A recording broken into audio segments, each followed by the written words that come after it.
Coming up next on Public Access TV is Fan to Fan, a sports interview show, hosted by Dave Hornfischer. In this special edition, I turn the microphone over to members of the Bosox Club, the Red Sox official fan club. Members ask renowned Boston Globe sports columnist Dan Shaughnessy questions starting with the 2004 Red Sox improbable championship run. This is the 20th anniversary of that great championship, and the questions and answers are certain to bring back great memories of that memorable season. Stay tuned. This may hit a home run.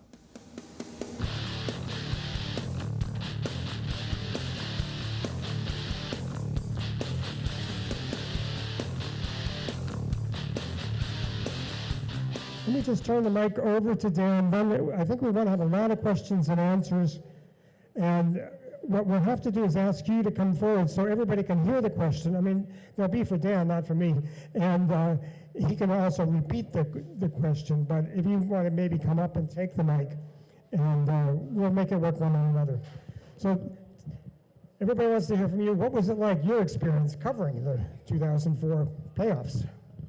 Well, we're standing here at a kind of a pivotal moment in the game behind me. I mean, I think Rivera has thrown over multiple times and failed to hold Dave Roberts, who just stole second base.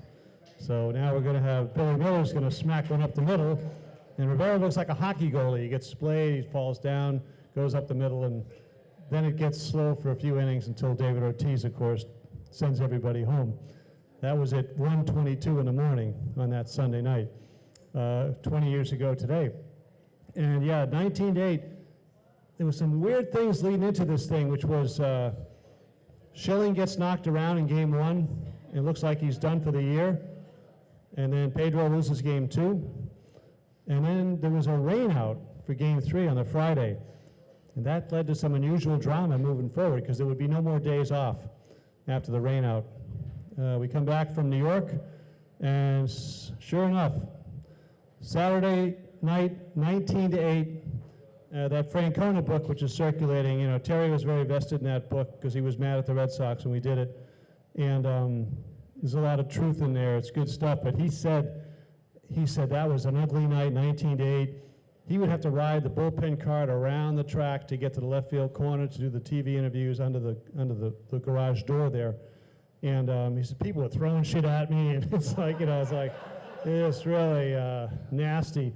In 19-8, it was just brutal, and they're down 3-0. So the mythology of Kevin Millar with the frauds and all this stuff, I mean, I have the whole thing in my pocket here, but I had rolled that out in August when they were 45-44 over a 4-month stretch. They were one game over 500, that great team. They were a wagon. People forget they had 5 starters that never missed a turn. Schilling, Pedro, Derek Lowe, Tim Wakefield, Bronson Arroyo. Nobody missed a turn the whole season. That never happens again. And they were just a great team. Manny, David, Trot Nixon, Johnny Damon, Jason Varitek, and Cabrera coming in to shore up the defense for him at shortstop. Huge thing. Theo making that trade. But they didn't take off right after the trade. They still struggled into early August. And that's when I first rolled out the frauds thing, which was, and still is, true, which is a hypothetical. It said, if they continue to do this, they will go down as the biggest pack of frauds in the history of Boston. It was true then, it's true today. But it's a hypothetical. If I were 7'5", I'd have been in the NBA. You know, so that's a hypothetical. It's not, I didn't call them frauds. I said, if they do this, they will be frauds. And when they lost 19-8 in game 3, I rolled it out again that weekend, and that's when Millar, and his retellings are hilarious because he's got himself sitting in the can at Fenway Park before game 4, reading the newspaper, which people used to do, sitting on the can. And Millar's of that generation 20 years ago, and he sees the word frauds, and he gets all fired up, and he goes around, you know, and it's that whole, don't let us win tonight. You know, we got, if you let us win tonight, we got Pedro going tomorrow, we got Schill in game 6, and anything can happen in game 7. He did say that. It's been filmed a million times. He was saying that shit to everybody. You know, that was just his thing. And it was good. It was, you know, last year when the Celtics went up on the Dallas Mavericks 3-0, I called Millar. I said, you're a Texan. Have the Mavericks called you for, you know, inspiration speech, you know, against the Celtics here? They're going to, He says, yeah, he says, I get calls from high school teams and all around the country. They come fire up their team in hopeless situations. He's the patron saint of hopeless causes, so he's become that guy. And he's really good at it, and he's hilarious. So next week on Wednesday, I don't know what, I'm not very good with the internet and streaming stuff, but if you have Netflix or can get it, it's called The Comeback, and it's a 3-part series that the Barnacle Brothers did, and Derek's in it. He's a star. He hasn't seen it yet, but he's really good. And they got Grady. I'll tell you one Grady line. I had never heard this before. So they interviewed Grady, who talks about, of course, 2003 when he leaves Pedro in too long, 5-2, in the 7th game. All that stuff happens, and Grady said, if they had had an election with me and Osama bin Laden the next day, I'd have lost, he says, It's like, I had never heard that one before. So that was pretty good. And John Henry, who doesn't say much of anything ever anymore, he says on record in front of the camera, he says he turned to Lucchino in the 9th inning, 8th inning, and said, can we fire Grady before this game's over? That's how upset they were with him defying the metrics, and he got over 105 pitches, and it's all blowing up. And anyway, they lose that game. Aaron Boone, poor Tim Wakefield, bless his soul, who we love. And then that's what made this thing so great, was that it was a year later, and you had 86 years of waiting, all the near misses. I mean, for the old timers, 1948, 1949, 1967, they go 7-game series, they lose. 1978, Bucky Dent 1-game playoff, they lose. 1975, 7-game series, they lose. 1986, impossible to lose in New York to the Mets. 2-run lead, bottom of the 10th, 2 outs, nobody on. They lose, impossible, that was game 6.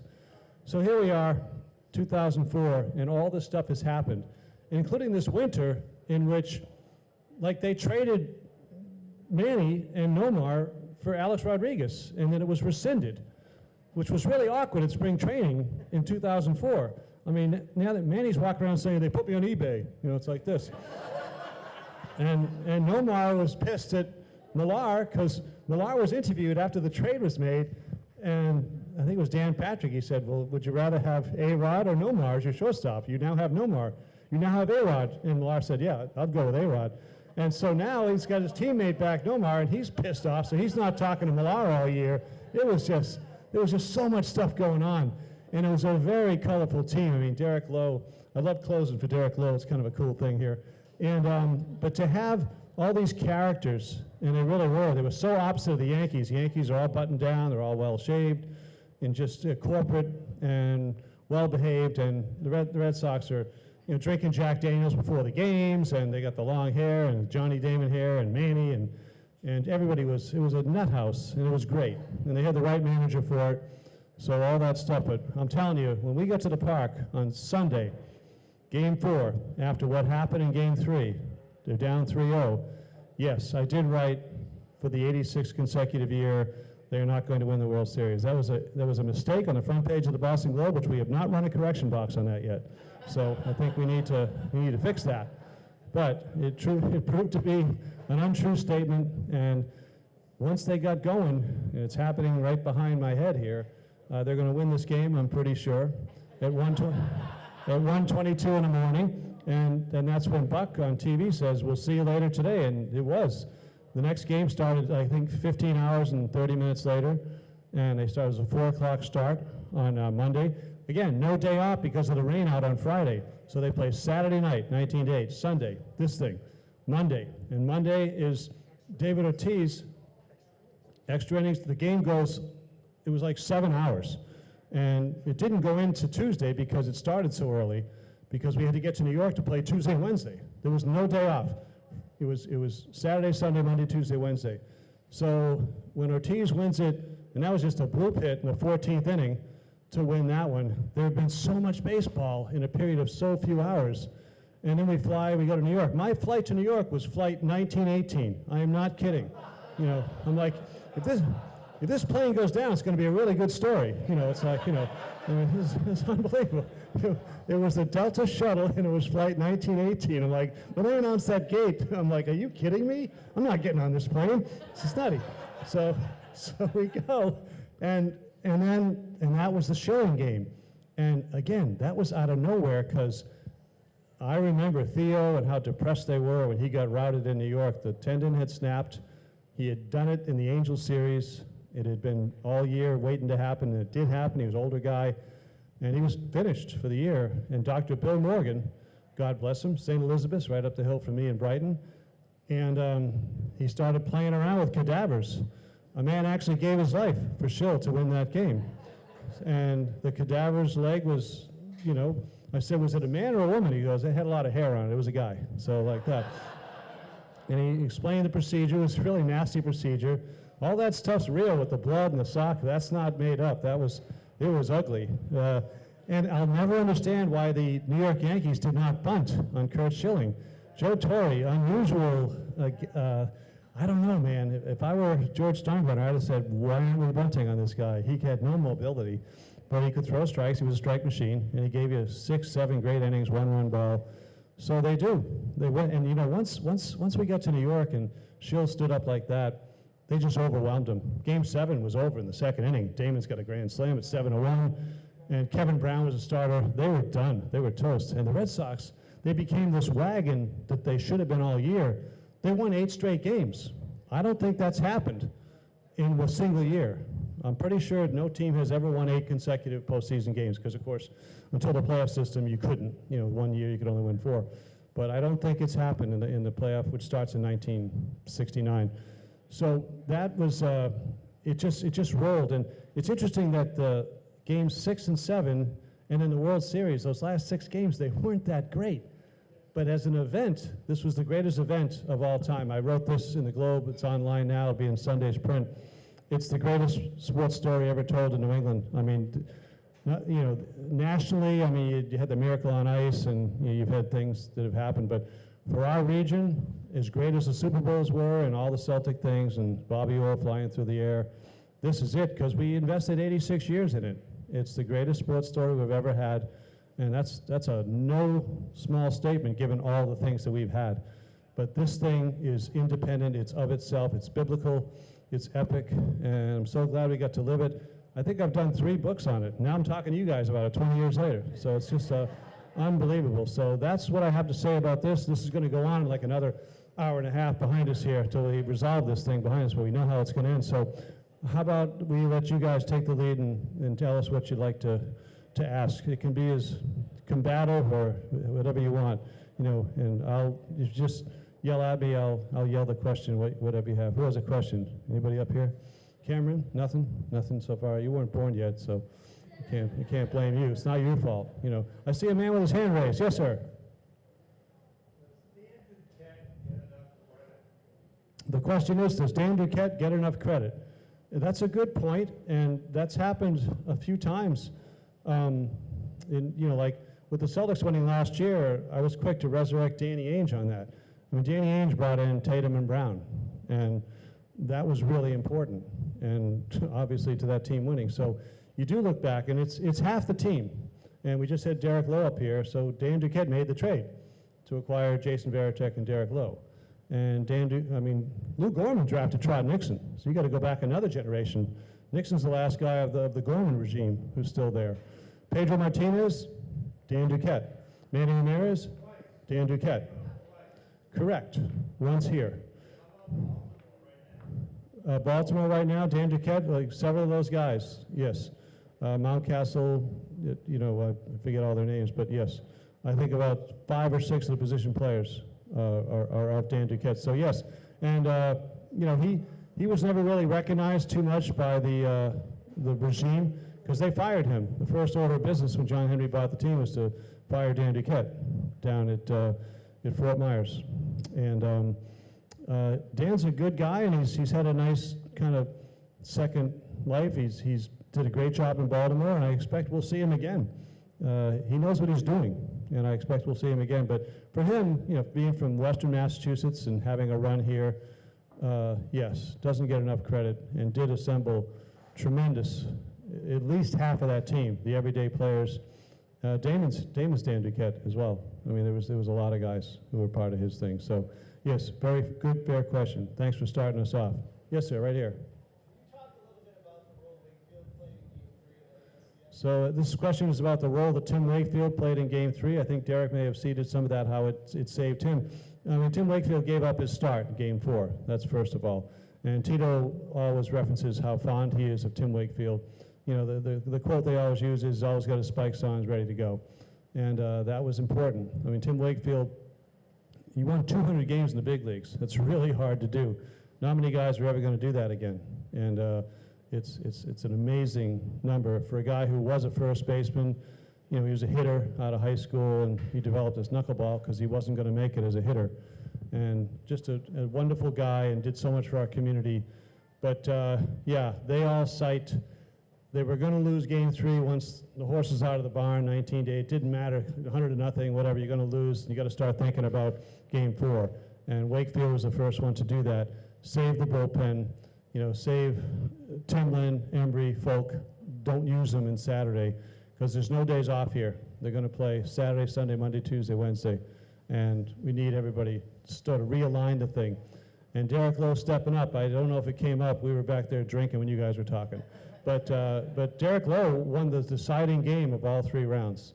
He won the deciding game against the Angels. He won Game 7 against the Yankees. He won Game 4 against the Cardinals.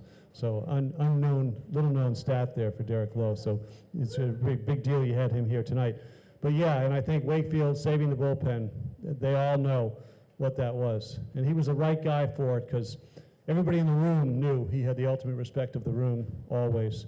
And it's just really hard to talk about him still. I can't believe all that happened to his family that quickly with no preparation. It was one of the truly saddest things that's ever happened around here. It's right there with the Harry Aganis thing for the old timers, but it was just out of nowhere because his wife was already, you know, terminally ill, and he was taking care of her, and then his thing just happened so fast. It's just the worst. So we always want to remember him. Thanks for asking. Now you're looking at your camera, but I thought you were asking a question, so watch yourself, you know. Well, yeah, yes. Sure, this is a writing question. You are a wordsmith and can come up with some great phrases. Oh, let this man have a microphone. He's saying good things. Yeah, yes, yes. Yeah. Not polishing your trophy, but you did refer to Belichick as the Golden Bachelor recently. Which I thought was very funny. Do you come up with those while you're actually writing the article, or do you put them in a box and say, I'm going to use that sometime in the future? You know, I appreciate this man saying nice things about my writing, so there's no need to repeat them as much as I'd like to. But no, it's in terms of where it comes from. Living around here, you just absorb it, and even if you're not a sports fan, I'm married to someone who's not a sports fan. She's never, I mean, she will ask me what time are the Patriots on Sunday, and I know the only reason she wants to know is that's when she'll go to Whole Foods, because you know, there won't be anyone in the store, you know, so it's like that's the level of interest my wife has in this. So I try to be mindful of people that aren't 100% vested in sports. It's okay. I always tell people, you know what you need to know, and that's all you need to know. And some people more than others, and that's fine. So for me, just living it, and I read a lot, I have conversations, I'm picking up stuff just hanging around with you guys tonight, and then all of a sudden it just sort of funnels into a spot where, yeah, I was writing the Belichick thing, and I like the Golden Bachelor. I hadn't planned on that, and I just thought of it. And yeah, I thought that was pretty good. Thank you, thank you. I was like, yeah, what else was great about me? So no, that was, but you know, some of them you're sort of saving up, and then some of them, yeah, like this one really irked me. Like the column I do on Sunday, it goes online at 5 in the morning, so it's already in the bin. And 5 in the morning, if you have the Globe site, you can read at 5 in the morning. It'd be in Sunday's print. But I was watching those playoffs last week. Hey, any results on the Yanks and Indians tribe guy? Is it over, or is it 5-3? It's got to be the 9th. So they're going to go up 3-0. And you know, only one team in history has ever come back from 3-0. So you know, it's like, maybe it'll be the Guardians will be the second one. I don't know. Could have that. But see, now I'm old. I lost my train of thought. Where were we? We were talking about your wordsmithing. Oh. You said you're watching the baseball playoffs. Oh, okay. Thank you. See? Bring me back. Yeah, watching those playoffs last week. Did anybody see when the Dodgers won in the LCS round? Kike hit a home run, and Teoscar Hernandez hit a home run. There were two two-run home runs by guys named Hernandez, and they won the game with 4 runs. And he was on live TV with Ken Rosenthal after the game. It was disgusting and disgraceful. I mean, because he's such a phony, and I liked him when he was a Dodger. I didn't like him here. He wanted to force himself to be the face of the team, and he's a hot dog, and he's a really good-looking guy, and he's smart, and he's clever, but I wasn't buying him for a second. And he asked Rosenthal. Rosenthal said to him, this is on live television, he said, Dodgers have been in the playoffs a lot, and only won 1 World Series in 2020, and that was the strike year, or the COVID year, excuse me. He said, what do you think is different about this team? And Kike said, are we live? And Rosenthal said, yes, we're live.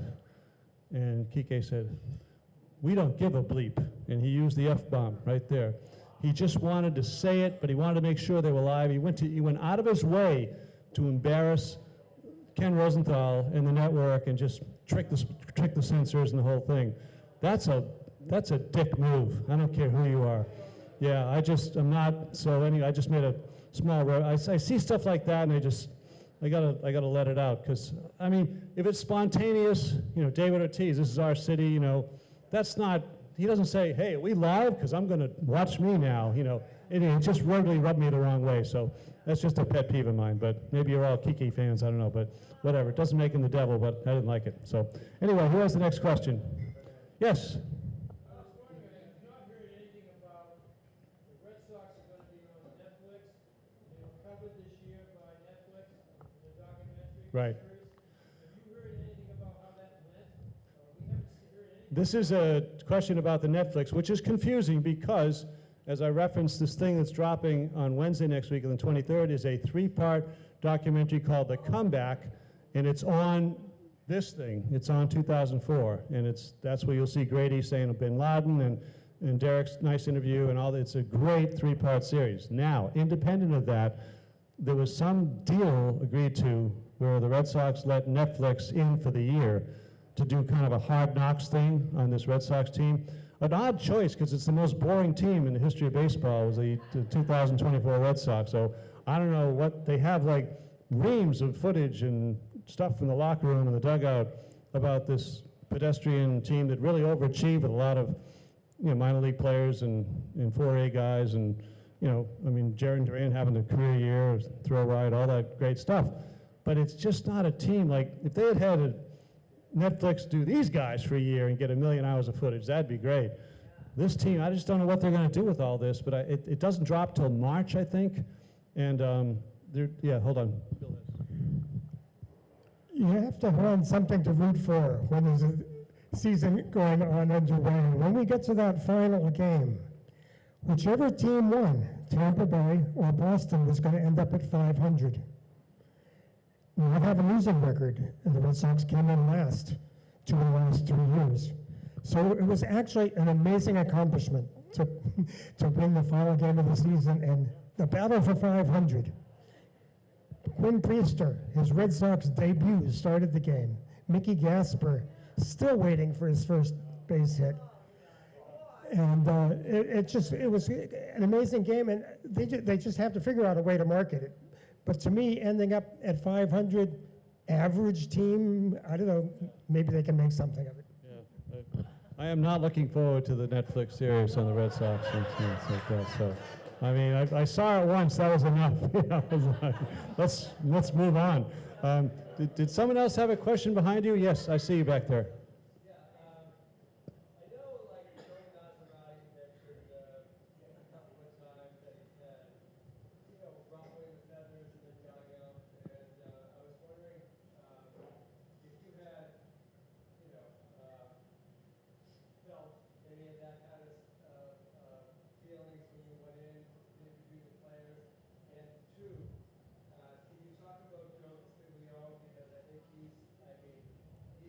Sure.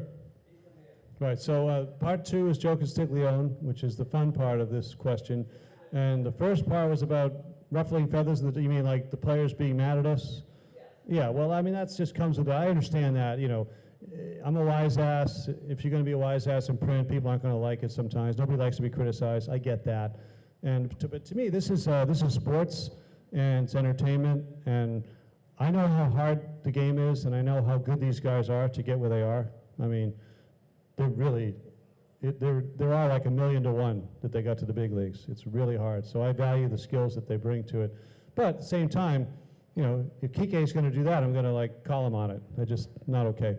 So yeah, you get stuff. And Nomar was one for me that was really hard. He just hated us, irrational hatred. We wrote nothing but great things about him because he was great. I mean, Nomar Garciaparra, he was better than Jeter. He was as good as A-Rod, and he was bound for the Hall of Fame. He had 370 in the big leagues, right-handed hitter. No one does that. He was just a beast. And out of injuries, whatever, it just, but he had a irrational hatred of us and our job. And I don't even mind guys, if guys don't talk, that's okay. Like Manny doesn't want to talk, that's fine. You know, it's not their job to help us. If they do, it's good. But you know, if Manny talked, we weren't getting much anyway. It's fine. He was a harmless, you know, enough guy. But it's when they toy with people, like make the camera crew wait around all afternoon and then blow them off. You know, like just that kind of thing. Disrespectful of other people having jobs. Not okay. And Nomar was the master of that. I have no forgiveness for that. So I just wasn't a Nomar fan, still not. I remember the Red Sox gave him one of those phony one-day contracts when he retired, you know, retire as a Red Sox, and then announced he was going to be back in some small capacity on NESN or something. And my lead was, "Welcome back, you fraud." You know, so that wasn't very nice. But he's thriving in LA. He's got a family and he's on TV out there, so good for him. It was just weird with us. But anyway, I'm okay with it. I've had 1,000,000 dust-ups with 1,000,000 guys. Now they don't even know who I am, just the old guy that try not to knock over. But that's okay. I don't expect people to be whispering in my ear, give me secrets or loving me. It's okay. But it's at the end of the day, we're all just kind of doing our jobs and having fun. And this should be fun. I mean, we should be able to disagree about Manny or Kike or any of them and still have our beer. It doesn't make anybody, it's sports. It's not like a lot of the stuff where people can't agree and they can't be together, you know. This is just sports. It's not your taxes or your pocketbook or your vote or anything like that. It's just sports. So I just, you know, but I understand when they don't like it, and that's fair. And so I always make sure that I'm there. If I'm on a guy, he wants to fight back, you know, get it back at me, I'm there. Thank you for watching this special edition of Fan to Fan. And remember to come back and watch us on Access Framingham TV. We're on Monday, Tuesdays, Thursdays, and Friday nights at 8:30 and Saturday mornings at 7:30 a.m. I'll be looking forward to seeing you. I hope the same for you. Go, let's hit 'em.